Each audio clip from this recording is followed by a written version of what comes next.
Hi, let us continue from the last video where we had discussed that whenever we charge a capacitor, because we are transferring the positive charge, we are creating a field inside the uh, inside the capacitor, because we are giving it charges or separating away the charges, so that the finally one plate has positive charge, one plate has negative charge.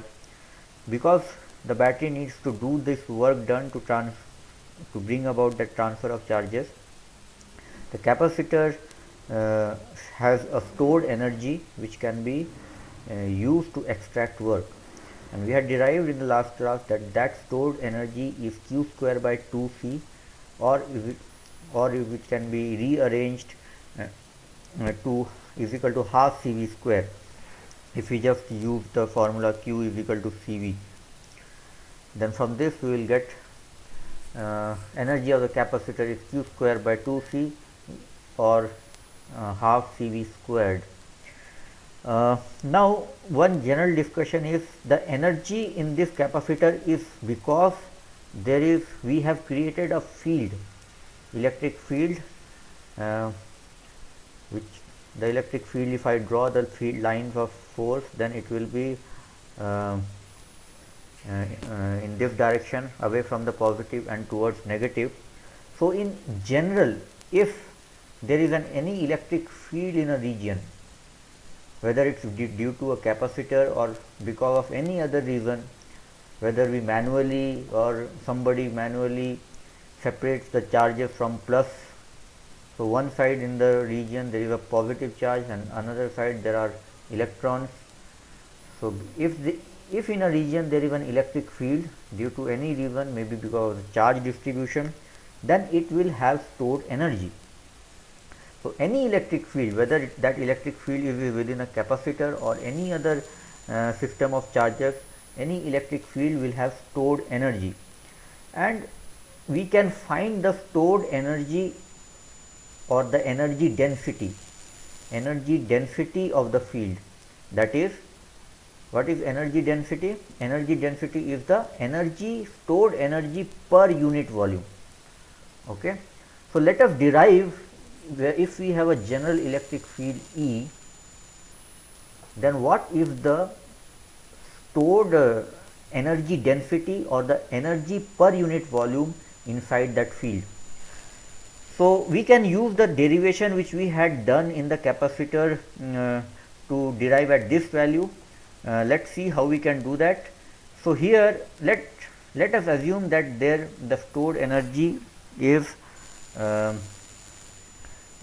electric field due to this capacitor inside the capacitor is E. Okay, so the energy inside the capacitor is equal to half CV squared. Now what will be the energy per unit volume? So let us assume a general case or a simple case of a parallel plate capacitor. Let us assume that it is a parallel plate capacitor. So it will look something like this.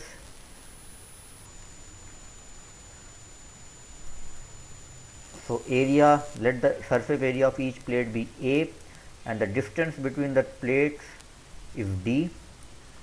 Okay, so the volume contained inside the capacitor is equal to, volume will be equal to area into D. But this is just basic mathematics, basic geometry. So volume inside this plate will be area of each plate multiplied by the distance of the plate.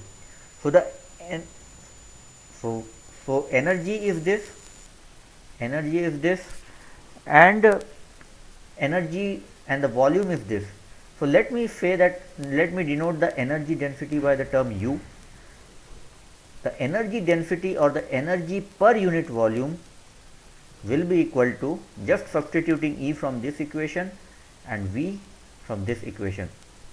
So E by V will be equal to half CV squared by AD. So this is the stored energy per unit volume. Now if I just substitute, we had derived in the in a couple of videos ago, what is the capacitance of a parallel plate capacitor. So if you just go back to the video and revise a little bit, the capacitance of a parallel plate capacitor is given by epsilon naught A by D. So the value of C of a parallel plate capacitor, if I just replace in this equation, so I will get U is equal to half epsilon naught A by D V squared divided by AD, which can be again simplified. A cancelled, D and D multiplied, I will get half epsilon naught V by D whole squared.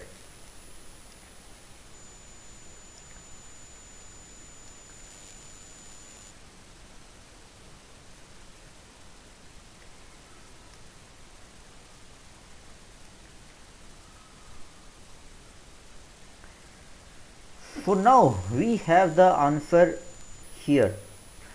What is V by D? What is V by D? So if you go back to the basics of electrostatics, V by D is nothing but the electric field. Okay. So just if I substitute V by D is equal to half epsilon naught V by D, if I just substitute with E, it is half epsilon naught E squared.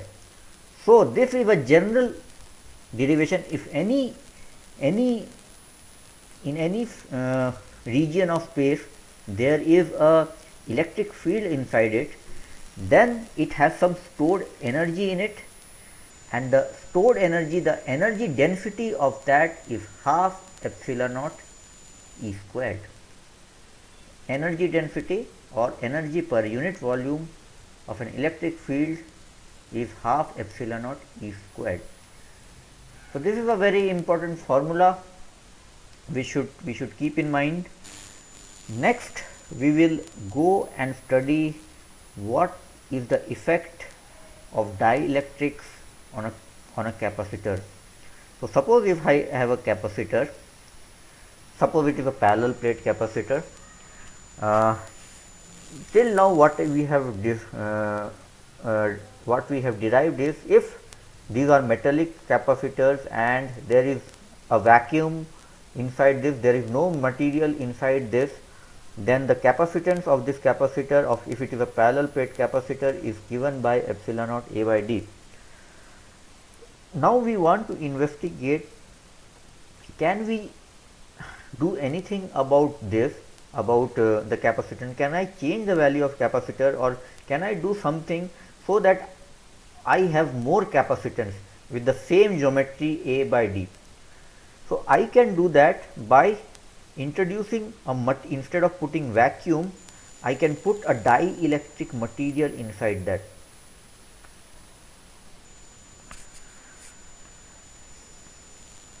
So if I put a dielectric material inside this, its capacitance will be different than if there is no material inside the capacitor and it's just a vacuum.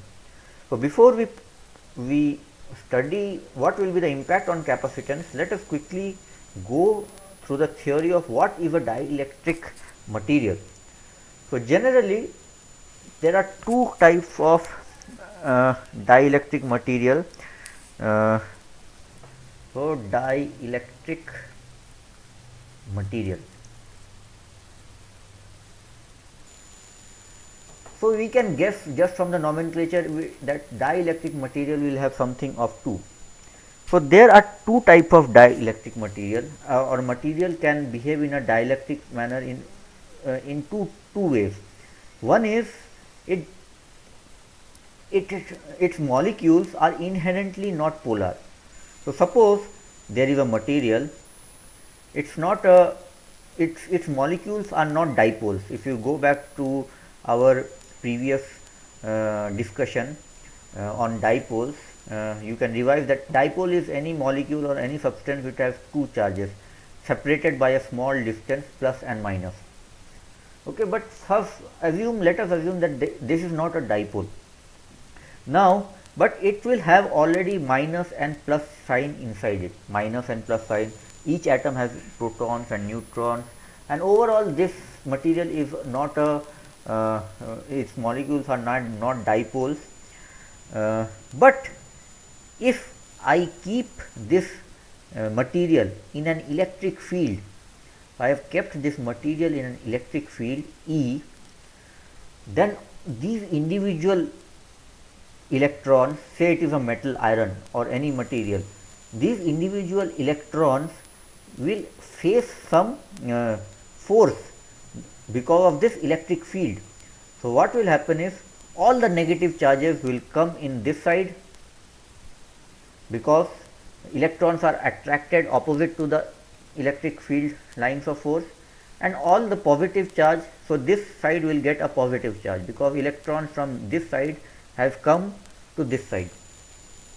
So, what this does is, inside this material it induces another field in this direction.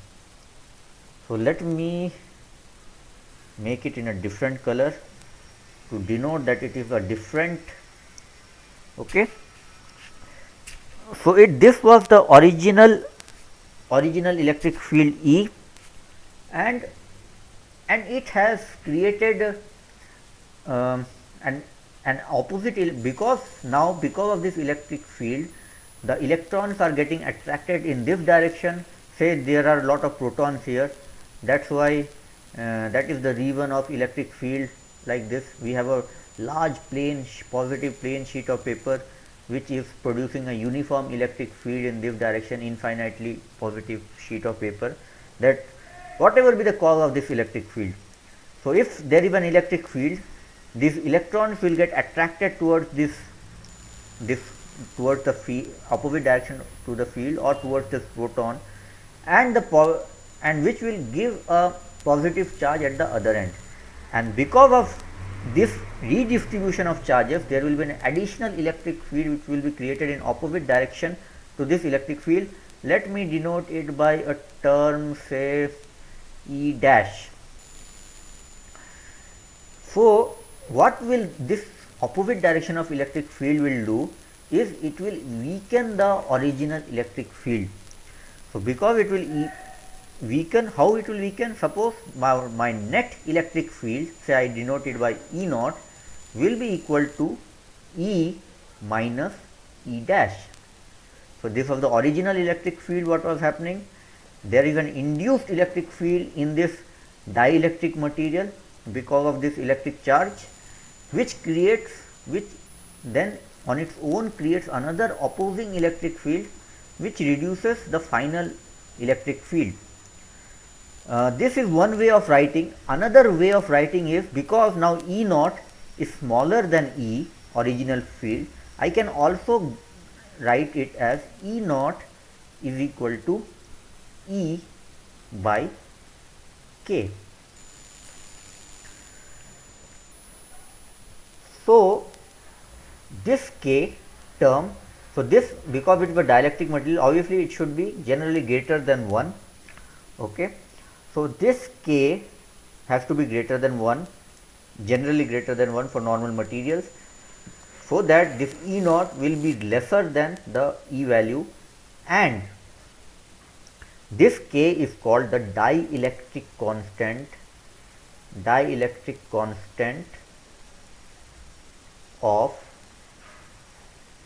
the material or medium. So, this K is known as the dielectric constant of the medium. So, it always has the effect of reducing the electric field. Now, let me go to one important thing here which will help you to easily understand in future, or easily deduce in future, if I have an dielectric material introduced in any electrostatic problem, what will be the impact.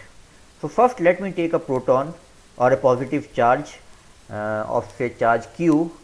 If you go to electrostatic first few chapters, we will know that this positive charge creates a field around it, which is given by E is equal to 1 k or 1 by 4 pi epsilon naught q by r squared. Now suppose I put the same material, same proton, now it is in vacuum, I put it inside a dielectric medium.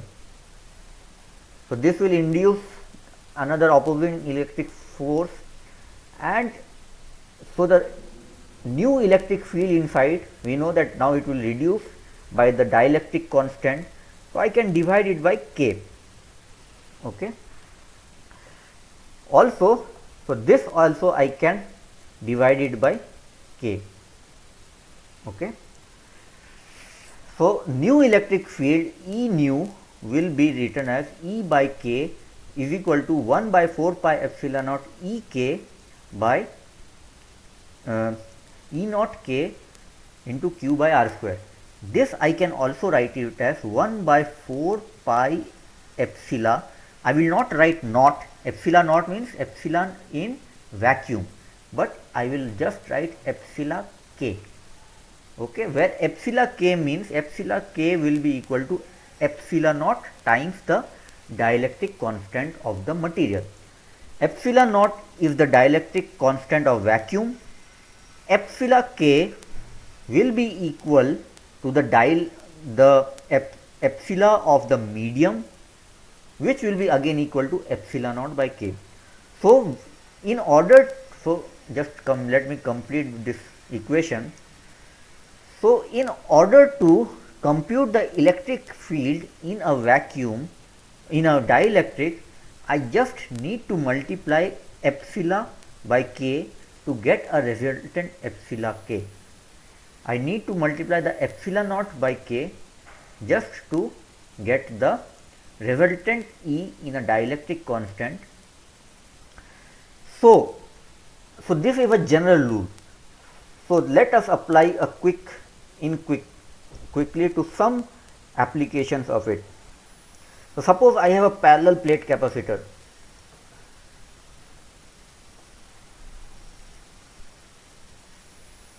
An infinite parallel plate. So if you remember our derivation, what was the electric field if this infinite plate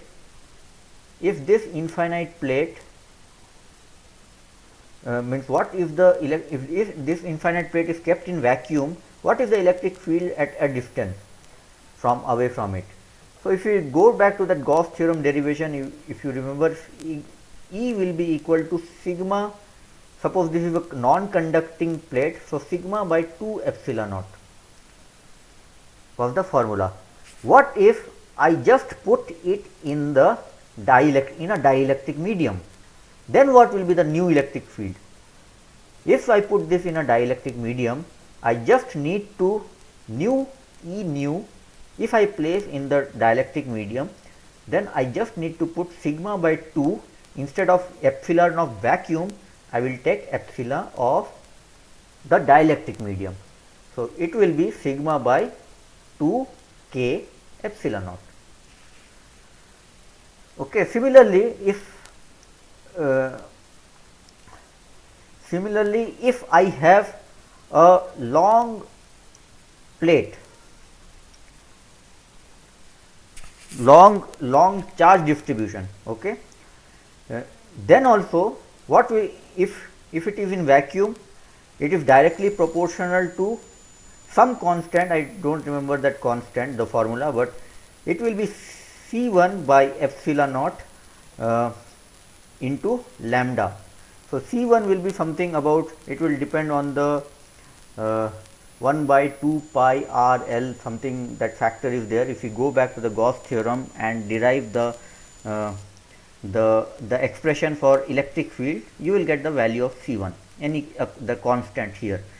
But the important concept which I wanted to highlight again is, if we keep this now in dielectric, the formula new electric field will just be equal to C1 lambda by, now instead of epsilon naught, I just have to put epsilon k and I will get my answer. So now what is the value of epsilon k? C1 lambda by K epsilon naught. Epsilon K will be equal to K times or dielectric constant of that medium into epsilon naught. So, here in general, if I put it in electric field, electric field if I put it in a dielectric, generally the electric field is now reducing. But now let us see what happens if we put a dielectric material inside a capacitor. So, I have a parallel plate capacitor. Okay. Initially, suppose it is a parallel plate capacitor. So, initially when I have no vacuum, no dielectric material, if you remember the formula for parallel plate capacitor, it is epsilon naught A by D.